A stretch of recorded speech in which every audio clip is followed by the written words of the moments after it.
Welcome to another episode of Journeys in Entrepreneurship.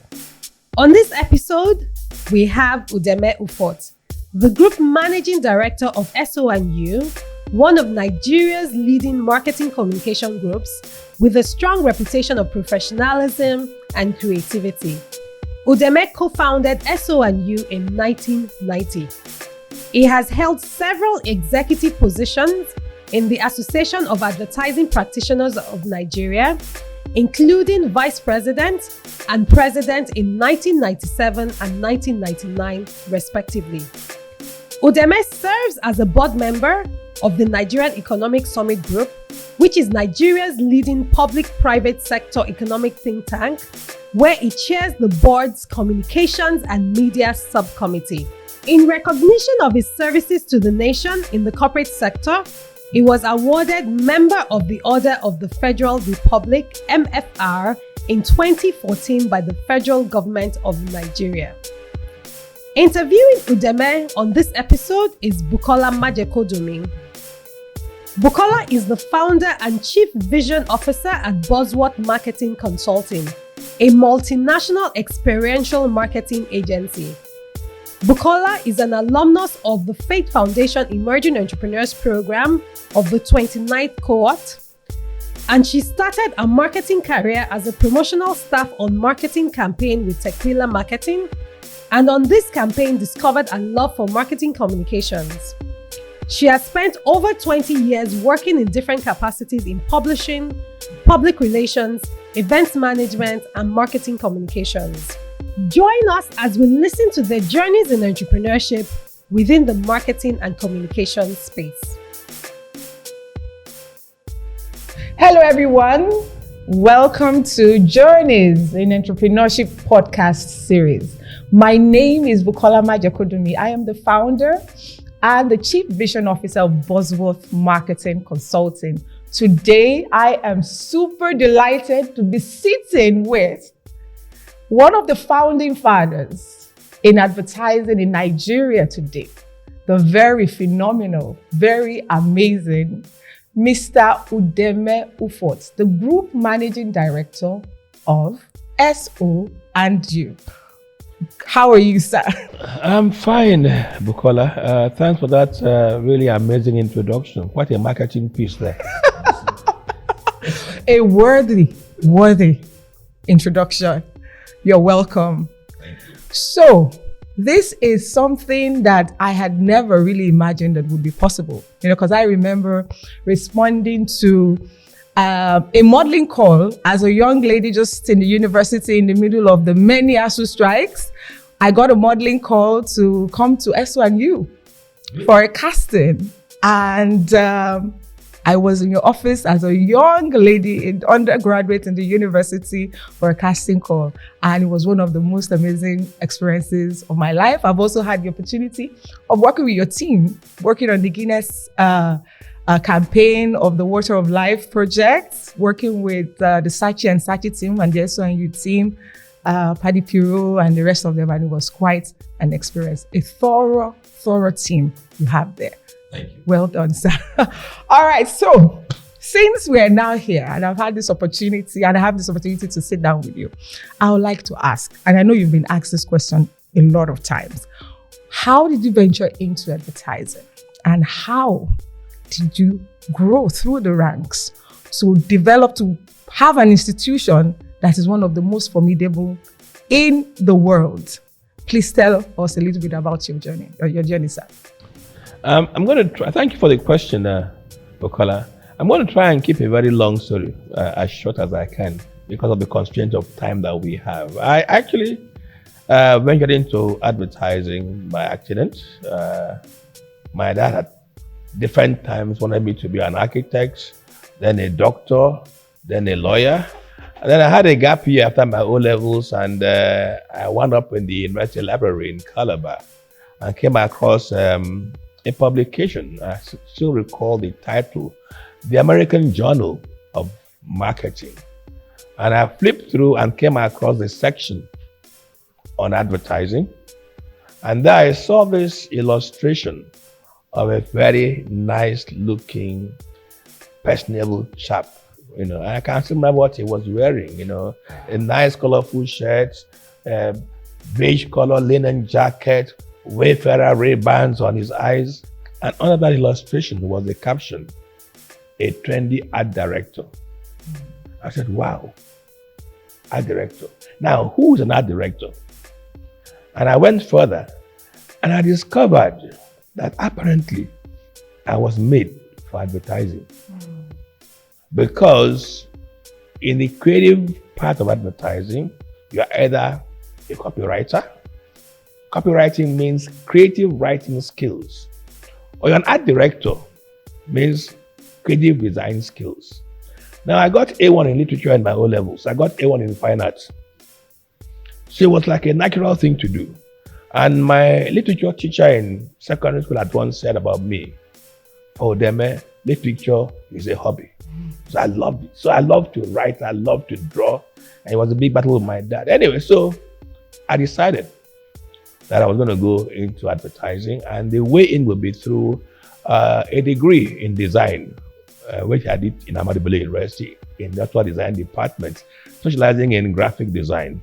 But all through my university career, there was a small agency in Calabar I used to intern with when I was on holidays. Eventually, I finished, and but I must also add that in making the choice, it wasn't an easy one, because my dad fought me all the way. He felt I was too brilliant to be reading design, graphic arts in school, and I should be a lawyer. And we had to come to some compromise later on, and he let me be. And I promised him I won't embarrass him, I won't disappoint him. But even then, I think I should also add this aspect of this story. When I met my wife as my girlfriend, she introduced me to her father behind my back, and the father asked her what this chap does for a living that's interested in her. And she said, advertising. The man was worried and told her bluntly, I know his dad. I don't think he's going to be the one to feed you. Will he be able to feed you? What is advertising? But people did not know. But I chose this career, and I really thank God for that discovery, because I could have been doing other things, but certainly I would never have enjoyed myself in advertising, and probably made something of it as I have done. I mean, I set out in advertising to achieve what I call 3 Fs. I wanted to be famous, like the Sachs. And I think it was given to me on a platter of gold in a way, where the Udeme is my friend advert. Very true. I wanted to have fun. And I enjoy every moment of my career in advertising. It's fun. It's the best fun I can have. Then, of course, I wanted to make a fortune.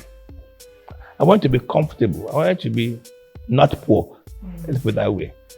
I don't think I'm poor. So I achieved the 3 Fs, and but it meant taking some hard decisions along the way. For instance, moving from where I started my career in Calabar, because it became clear to me within 2 years that for you to be in successful advertising practice in Nigeria, the only place you could do it was in Lagos, because Lagos is the commercial nerve center of Nigeria. And so one day, again, against Dad's advice, against my mother's, with her concerns, I packed all my worldly belongings in my VW Beetle and drove all the way to Lagos to start a career in inside communications, where I stayed for 5 years. And in terms of a career, Insight changed my life, because when I negotiated my package with Insight, I told my boss then, Mr. Biodun Shobanjo, that the increment I was going to get for moving from Calabar to Lagos was actually a deduction in my salary. It was 20 naira on top of what I was earning in Calabar, where I had a much easier life. But Mr. Shobanjo said to me, and it's a lesson for every young person, in Calabar, you are a very big fish in a small pond. Come to Insight, I'm going to provide for you a mighty ocean to swim and grow in. And that was it. And I grew rapidly in the 5 years I spent in Insight, from being a senior exec and left as a deputy director. In 1 year, I think in a 6-month frame, I got 2 promotions. I think I'll pause there. Very, very interesting. I have pinned the 3 Fs: fun, being famous, and fortune. Now, which is everybody's dream, right? We all want to, especially the fortune part. Yeah. Now, you've been an entrepreneur in Nigeria for a while. You must have seen many seasons in the life of a nation. Now, we are all at a different season. And right now, we are all ready to throw in the towel, to either japa or close down the business or do something else. So I would like for you to please share with us some of the many challenges you may have faced and how you were able to walk through and still be successful as an entrepreneur in Nigeria. Thank you, Bukola. I'll start from what I consider the most fundamental. In Nigeria, advertising agencies are not set up. But at the time when I started out, the people that you know set up agencies are the guys in client service, in brand management. So it was rather unheard of that an art director by background will be setting up and heading an agency. And even made worse by the fact that his 2 partners, Bemi Sage was also an art director, Jidaoku was a copywriter. And so 3 people setting out to start an agency and thinking they'd be successful was considered madness. So all along the way, we were told it would not succeed. Then they discovered that we didn't have money. And someone once said to me, how can anybody in this world decide to go into business without some reserve fund somewhere here and that? And which clients you have? Creative guys never meet clients. They're the guys in the back room doing all the work. They don't see clients. Where will you get clients from? So we started the business. I would say we were born in adversity. From day one, we fought to survive. And one of the things Julia would always say to me in those early days was, Udeme, we can't afford to fail. If we fail, they will laugh at us. And all the young people who look up to us were so disappointed. We have so much, and to make it even worse, where we come from, she is from Cross River, I'm from Akwa Ibom, Bemi was Delta. It will be an embarrassment to our people. So we have to prove that, yes, somebody from where we come from can make a difference in advertising. So we had so much pressure to be successful. But having that adversity also meant that we became rugged, you know? And when things were happening with agencies who were contemporaries, who were doing better than ourselves, because they were better funded from startup, we consoled ourselves. And one of our first self-advertisements was this line: we are long-distance runners. Nice. So we made our staff understand and told ourselves, whatever anybody is achieving now, they're going to get there. Just stay focused. And I always have this saying, eyes on the ball, knees on the ground. The eyes mean stay focused and stay prayerful. Right. Nothing you can't achieve. And tough times would come, and they came. But like I said, because we were born into adversity, we pulled through, struggling, fighting. And so we had our muscles well developed to survive tough times. When the tough times did come, disappointments, frustrations, but we pulled through. But one thing else I also share, nothing beats having the right friends, the right mentors. And I could go on about friends, because it's from friends that you have opportunities to show what you can do. Your skills stay in your head and in your hands. You need a platform to showcase those skills. And it is your connections, your relationships, your friends that help you offer that platform to show what you can do. I tell my managers, you're the most fantastic footballer. Your manager keeps you benched, you are useless. Right. There must be a platform to showcase. But talking about mentors, you want people who have had experience, who have seen it all, and who can advise you, guide you with all sincerity. In our 9th year or so, I got a shocker. I lost 45 million naira. 1990, yeah. I lost 45 million naira. It was a huge amount of money for me. For a company I started with 60,000 naira to lose 45 million naira. I was numb with shock. I was scared. I recall my head of HR coming into my office and seeing me the way I looked and said to me, "Boss, it's not the end of the world. I don't want any staff walking through these doors and seeing you like this. Anyone sees you in this manner, it means we are finished. So shut up, we're going to pull back." So I went to see a friend of mine, and I'll be very open. Then managing director of Dunlop Nigeria, a mentor. He said, "Jabez Dayolawuyi," took me into his study, and I poured out my emotions. He got a bottle of beer, brought 2 glasses, said, "Drink." And I drank. And he said to me, "You think you've lost 45 million naira? Do you know what some businesses lose in a day? What you must do is ask yourself, what got me here? Right. What did I do wrong that I shouldn't have done? What should I have done that I did not do?" When you put yourself through that, he called it, put yourself through a brutal self-interrogation, you get the answers. And once you get those answers, you pull yourself back out of this mess. Oh, and by the way, when you get back to doing well, at the height of doing well, also ask yourself, what am I doing right? So you can keep doing it right and staying on top. And so that principle has guided me over the years, through the ups and the downs. And you'll, as a business person yourself, you'll acknowledge that the Nigerian business terrain is probably one of the most perilous in the world. There are always sharks hovering, there are always obstacles everywhere you must contend with. And so if you develop this thick skin and you have those skills that are kind of, forged into you, you always have answers to survive. And yeah, so there have been great years, not so great years, awful years, at least on 3 occasions in the 33 years of SO&U. We've gotten to the point where we almost wrote ourselves up as it is finished, but we bounce back. So as a business, you must be resilient. You must build reputation, because in the worst of times, it is that reputation that you have built that you will leverage to get back into contention. You must remain focused, must remain determined.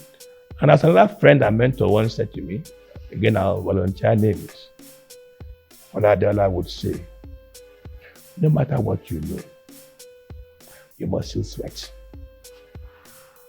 No matter what you know, you must still sweat. Hard work. The most successful people have the capacity to work amazingly long hours, on and on and on. And in my university days, I came across this quote: the heights achieved by great men are not achieved by sudden flight, but they, whilst others slept, toiled on in the night. I pause. Amazing. That is amazing. So, as a business person in Nigeria, you have to be a long distance runner. You cannot survive on it's not a short distance, it's a long distance. So that's very, very valuable. Because of your discussion, you were talking about relationship. You mentioned key relationships, and I am going to ask you a very unusual question. So you left Insight. How was it, being in the same industry with someone that brought you pretty much from Calabar? What is your relationship with them, with Mr. Savanja now?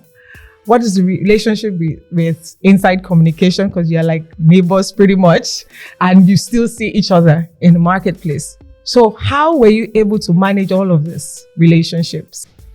Well, I must say that one of the blessings I have from God is the gift of being able to make and retain friendships. My wife once said that one person that she is surprised that has friends he made in primary school. When my daughter wedded in Miami last year, August, I had 3 guests who were my primary school mates with me in Miami. It takes some skill, some goodwill to build those relationships, and that's what I've brought into business. I started from day one, anywhere I work, that I must manage my ecosystem. It's about relationships. So where I worked in Insight, I gave my work my all. And I still recall, you know how demanding the Shepherd Jack can be. So you can imagine one evening I was working all alone in the studio, working flat out. My boss comes and he sees me working and looks around, he sees the pile of work I've done. He steps out. Next thing, he had caught my immediate boss. And I overhear conversations. And I pick this phrase. You sure? Oh, frpa boy, Yenny. You want to kill that boy? I wasn't working. But I didn't feel I was being overworked. I just loved my work. So when I had to leave Insight, I must say I left when the vision was loudest.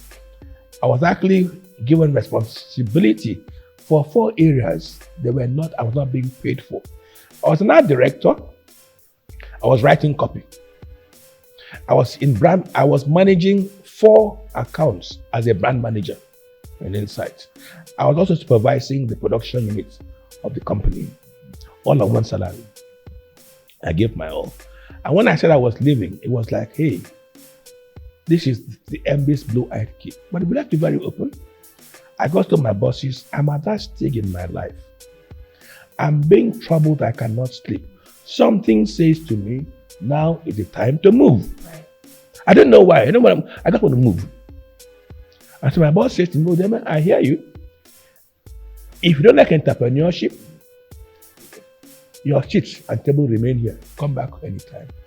But over the years, I've managed, we stayed friends. Again, when my father died, Mr. Shibanja was in Uyo with me, as well as my other bosses and Denise. We all remained friends. And the key thing is that if you're open, sincere, do unto others as you like them do unto you. You maintain your relations, you maintain your friends. And when you have the opportunity, you show strong level of sincerity. All good. So I've maintained that relationship.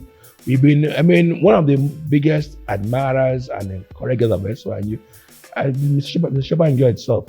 And when Insight marked 40 years, Mr. Gimi Awushika called me and said to me, Udeme, you remain an insider. You are one of us. Just to let you know that Insight is now 40. And you are part of the celebration because in your days in the agency, you're some of the guys that made it happen to build the Insight brand what it has become. So relationships are persevered. And of sincerity. Because nowadays relationships are not really given the right place in relationships and the way people engage. So that's something really, really profound, to take away. So I would like to also come back to another critical set of relationships that you had with Julia and Baby Sage. Why them in the entire agency? What stood out for you for these individuals and how have you managed that? I mean, I just finished the EEP and part of my takeouts, in terms of expanding our business was, collaboration and partnerships. But I must say that it is not as smooth, it is not as easy as it looks. So please share with us, sir. Yeah, no relationship is easy. It's you just have to commit to it, be open. Again, I say be fair and do unto others as you have them do unto you. Incidentally, Sage and Oku are no longer with the business, incidentally. But we've remained friends. For Oku, she remains actually a part of the company. She chairs 1 or 2 of our subsidiary boards. and remains on the board of SO&U. But the most important thing is that we, at different intervals, we parted ways in peace and harmony.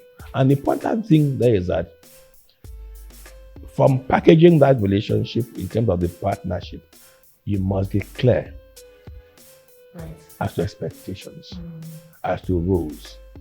And you must set the expectations very clear. One thing you must note, I did not pick Bemi Sage because he was my friend to be my partner in business. No.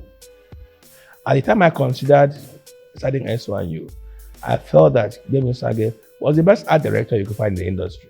So he came for the value he could bring to the party. But differently with Julia. Julia and I grew up in Calabar. We've known ourselves from when we were teenagers. Our parents were friends. So we had a lot of connections. And in fact, I would say she was actually one of the key drivers. When I first mentioned the idea of having an agency, she bought in. I would always say to me, when I hadn't come to some closure, Udeme, when you are ready, I'm ready. I'll go with you. And so we started this. And I was very clear as to what I wanted. And the bottom line, when you work in that kind of partnership, that you make your partners understand that there's absolutely nothing personal. When we win and win well, we all enjoy. And the finances are very important. There must be transparency in the operations of the business. Where people fall out in business with serious acrimony is where one person feels that the other or some people have been taking what they should not be taking. And so when you put the proper structures in place in terms of operations, and you put the structures in place in terms of even relationships these are well defined. At the end of the day, the most critical thing is that if you decide to disagree, you agree to disagree, and life goes on. So in our fourth year, Udeme Sage felt that he couldn't continue with the business. I had some family commitments, he said, and he said, make a choice. So he sold back his shares to the company because we also had a rule. See, there are fundamentals. Even as seemingly ignorant as we were at that time, we had gotten some good legal advice to ensure that there were clear structure of entry and exit. And so because he'd been with the agency for less than 5 years, he had to sell back his holding. And the rule was that if you choose to depart in less than 5 years of startup, you must exit and sell back your shares. Gilaku left in the 12th year. And so she took an early retirement, she moved to Port Harcourt, had to join her husband there, and took an early retirement. But she retained her shares in the company, remains on the board of the company, is the chair of 2 of our boards and on a few other companies, and we remained great friends. Even Sage and I, we interact from time to time. He is based in Sapele now, running some family business. So it's about being able to manage relationships, being fair, and being receptive to other people's opinions too. I really love that. I really love that. You know, the clarity that you had at the beginning of the business, you know, when you were setting it up, you had proper structures in place. You had pretty much clarified what will happen. I like what you said about if you exited before 5 years, this is what will happen. So everyone kind of goes in understanding what will be the next step if we decide for A, B, or C. Yeah, I think it was also helped by the fact that having had the opportunity of working in Insights, I think what I got to learn, there were about 6 or so partners when Insight first started. At the time I joined, they were down to 4, then down to 3. The point is that there'll be exits for one reason or the other. And so if you proactively plan those exits, you minimize acrimony and bad blood. So we've thought about that. And it's also not, or let me put it this way, it's also obvious that the journey of entrepreneurship, building a business is not easy. And not everyone may have the lever to go through the down times. You know, once you've taken a position in the business, you work. And for my partners, like I said, only I had money and just 60K. So they've technically worked it. You can't take the gifted equity in the business and after 2-3 years, you decide you are not doing again. You hold on to the equity. Now imagine that if you didn't have that clause of in less than 5 years, if you quit, you sell back. My friend Demi Sage left in his 4th year, and he would still have been screaming out on labor and sweat 33 years after of everyone else. I mean, you know, advertising is a talent business. You know, the machines we have are the people. You know, and so you're only as good as the people that you have. And so the idea of someone sitting somewhere screaming out for doing nothing just because he or she was opportune at some stage to take a position is not really fair to the guys who are running the farm for the moment. And I always had it in mind, you know, that SO&U will be truly a long distance runner, you know. And I said to my managers today, the real joy I want to have is that God keeping me on my 80th birthday, a bunch of guys come visiting, management team from SO&U, coming to say to the founder, happy 80th birthday. And the company is going strong and prospering. That is my dream. And so everything that can be done to ensure that that dream is sustained is a commitment for me to work on. And I think even for Julia herself, whenever she comes in, she will come and say, Udeme, well done. You've kept this thing going. You know, it's amazing how long it's come because nobody ever gave us a chance. I mean, seeing 33 years of SO&U to me is in some way a miracle. And it's just God at work. And God works in really mysterious ways because even the things that you do, I tell people that it is God that makes those things that are seemingly foolish in your own eyes and turns foolishness to great wisdom. Because even my wife told me when I left to start SO&U, how could you live? Wrong timing. Everything you do, wrong timing. But all the wrong moves turn out right. What else? It's God. Absolutely.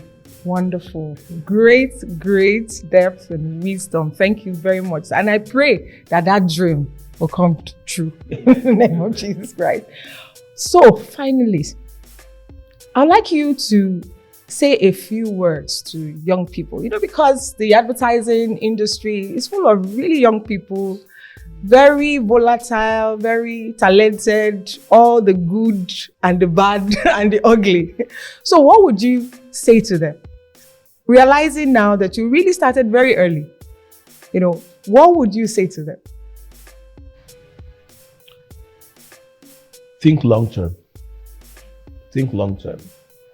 I had another mentor who said to me, the biggest problem with Nigerian business people, Nigerian businesses, is short-termism. They never think long term. They take decisions that favor them today and forget the implications tomorrow. See, all I have done, I mean, I had friends of mine in the early days of SO&U who will come and say to me, the company is making such a big name, but you are still so poor. You're so poor. Yes, you say you are so successful. Money in the bank for SO&U. Whatever we say, if you say now drop 10K, you don't have. Because we were constantly investing and reinvesting in the business. Investing and reinvesting in ourselves as managers.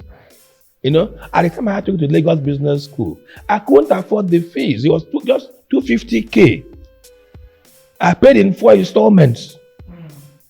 Because I needed to get that exposure, that training to be a better manager. And the school did not just give us training to manage our businesses better. It opens a window of opportunity in terms of a powerful network to plug into and make friends upon friends upon friends and expand. And almost everything I've done thereafter, whether my involvement with the LBS to the NESG, have been on that same platform. So it's about thinking long term. And then don't think about what you lack. Think about that little bit that you have and how you're going to use it to compensate for the things that you lack. Amazing. Thank you very much. I'm going to throw a bonus question into that, but I just wanted to reinforce what you mentioned. Just before we walked in, Shemilore was telling me that you took the EEP. I could not believe that the great Udeme Ufot took a course in EEP after so many years of running a business. So that for me is one of the biggest takeouts of this conversation, really, making sure that I'm improving myself on a daily basis. So the iconic Udeme is a great man. Tell us, how did that happen? We weren't in the room. Just give us a sneak peek into what happened and how that emerged. Well, it's pretty simple. Diageo, owners of Guinness brand, wanted to have a regional campaign, and they wanted to have something that was different because all the beer adverts looked the same, sounded the same. I wanted something that would be, different. So they pulled together a creative team. Of course, Nigeria is the biggest market for Guinness in Africa. They pulled a team from Nigeria, from London, from Cape Town to work on a new brief. And so we came up on this storytelling angle to the Guinness brand. But how would they came up was that at the end of it, we wanted to have a hero whose story we would tell that would make the consumer see that, this is not just an ordinary beer. It's a beer that has some more seriousness, some more depth. And so even in the advertising, the difference was something that was going to make, positioned it in that manner. But in the choice of the name, I always like to protest that it was against my wish, because they asked me for some names we could use, and we proposed different names. And somebody came back from Cape Town and said they actually prefer to use Udeme. And I said, why? You're going to embarrass me. They know I'm involved with this production. They know I'm in advertising. And if you said about the advert, my friend Udeme is a stupid guy, I won't mind. But saying my friend Udeme is a great guy, it's, a great man, it's like self-aggrandizement. And I know I'm involved in it, but I was overruled. And the final word was that it's just 2 days to break the campaign. If we change, we're going to lose 1 month to go back to the client. So I will let it go. So it's trying to be one of the most iconic ads in Nigerian advertising. I'm very proud to have been involved, and thank God for that. And without a doubt, my friend Udeme is a great man. Thank you so much. And thank you for the time. Maybe before we go, you've been asking all the questions, and I think it's my turn to go on the offensive. Looking at your profile, I've been amazed. How you've taken Bosworth Consulting across borders, beyond Nigeria. I had my ambitions of just crossing maybe into Cameroon or Ghana, but I see you've been across Africa, even to South America. One, what informed this, and what kind of challenges did you face on this journey across borders? All right. Thank you. Thank you very much. Okay, so it wasn't planned, and I know we had several conversations earlier about it was purely acts of God, really. When I founded the business, what was critical for me was about setting up a business that could match international standards. And I would say to them jokingly and say, whatever you're doing, if you take it from Nigeria and take it to Miami, will it work? So every time we'll just be joking and say, does this word enter Miami? We say, Shele wa Miami. That was like our thing, whatever it is, we're like, Shele wa Miami. And, it was about, telling ourselves that no matter what we're doing, we shouldn't say because we're in Nigeria, so the standards must be Nigerian. So it was about doing things with international standards. And so what happened was our clients that we were working with in Nigeria. So when we do work for them, they get promoted, and then they're transferred to other regions. So our first activity out of Nigeria was in Guinea-Conakry. So we're sitting down and somebody says, this thing that you're doing, can you do it in Guinea-Conakry? I'm like, yes, we can do it in Guinea-Conakry. I had no idea where Guinea-Conakry was or what it was or what language it was about.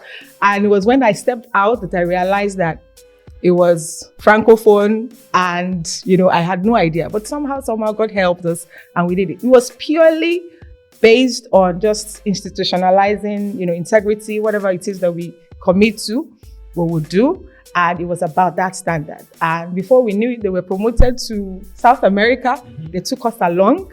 And we have gone to about 12, 13 countries. And every day, new countries are opened up to us. But it's essentially the grace of God and the fact that we are very particular about the standards. So it's not a Nigerian standard, but it's a global standard. Whatever it is that we do, we try. It's very painful, very difficult, but I think the team kind of now, they understand what it is that we're trying to do. I'll say congratulations. You've done extremely well. I'm amazed. I'm inspired. Thank you very much. Thank you very much, Mr. Udeme Ufot. It's been an amazing, amazing session. Thank you very much for sharing your journey with us. And thank you everyone for joining, and we look forward to welcoming you on the next podcast series. Bye. Thank you for listening to this episode of Journeys in Entrepreneurship. This interview was recorded in a live studio session on the 11th of August 2023 at the Faith Foundation office in Ilupeju, Lagos, Nigeria. We look forward to hearing about your haha moments in the comment section of this podcast app, and we hope you watch out for the next episode. Thank you.